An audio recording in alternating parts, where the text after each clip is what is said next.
You slept 8 hours last night, 8 full hours, and you woke up feeling like you hadn't slept at all. So what is going on? If sleep is supposed to restore you, why doesn't it?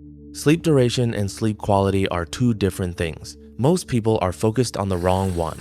You've been told the goal is 8 hours. And yes, that number matters. Johns Hopkins Medicine confirms that sleep is essential for your brain. It helps you learn, adapt, process information, and clears out waste while you sleep. But research from the University of Michigan's Sleep Disorders Center makes something else clear. It shows you can sleep 8 hours and still wake up feeling worse. This is called non-restorative sleep.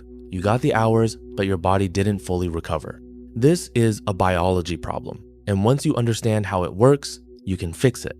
Your sleep isn't one long state. It's a series of 4 to 6 cycles per night, and deep sleep is where your body and brain actually recover.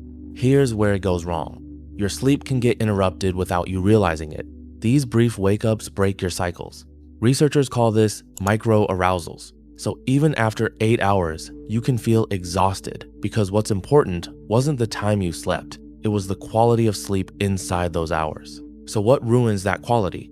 A lot of people use alcohol to fall asleep. It works, but it hurts your sleep quality.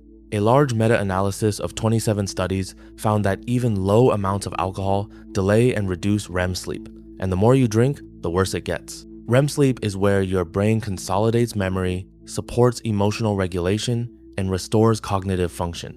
When you cut REM sleep short, you don't just feel groggy, you wake up mentally slower. So you may fall asleep quickly, but your brain isn't getting the deep, restorative sleep it needs.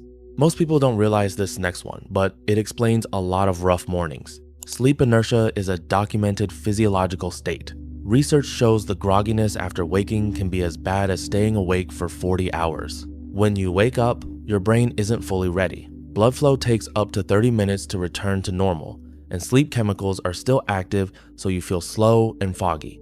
If you wake up during deep sleep, it's even worse. A poorly timed alarm can ruin your morning even after a full night's sleep. So how do you fix all this? Protect your REM sleep. You don't have to quit drinking, but know the trade-off. Even 2 drinks before bed can disrupt your sleep.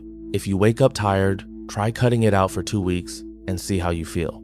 Medications can also play a role. Some sleep pills, even melatonin, can leave you feeling groggy in the morning. The thing helping you fall asleep might be what's making mornings harder. Stop waking up in the wrong stage. Sleep cycles run roughly 90 minutes each. An alarm that interrupts deep sleep will make you feel terrible regardless of total hours slept. The research on sleep inertia is clear. Waking up from deep sleep causes the worst grogginess. The solution isn't more sleep, it's better timing. Sleep in cycles. If you wake up at the end of a cycle when sleep is lighter, you'll feel more refreshed. For example, 11 p.m. to 7 a.m. is about 5 full cycles. Get morning light. This is the most underused intervention in sleep science, and it costs nothing. Morning light helps wake your brain up. It triggers hormones that make you alert and sets your body clock for the day. Within 30 minutes of waking, get natural light even on cloudy days. Just 10-15 minutes outside helps. If you can't, sit by a bright window or use a light lamp. Don't grab your phone first, get light first. That one habit can change your mornings. This is not a one-night fix. Resetting a disrupted sleep rhythm takes time before you see real improvement. There will be nights you stay up late, nights you drink at a birthday and sleep badly. That's not failure, that's normal life. A win is not a perfect record. A win is waking up 2 mornings this week, feeling like a functioning person, then 3, then 5. That's how it compounds. If you found this video helpful, hit the like button and subscribe to the channel for more videos like this. You might also find this video helpful too. Check it out.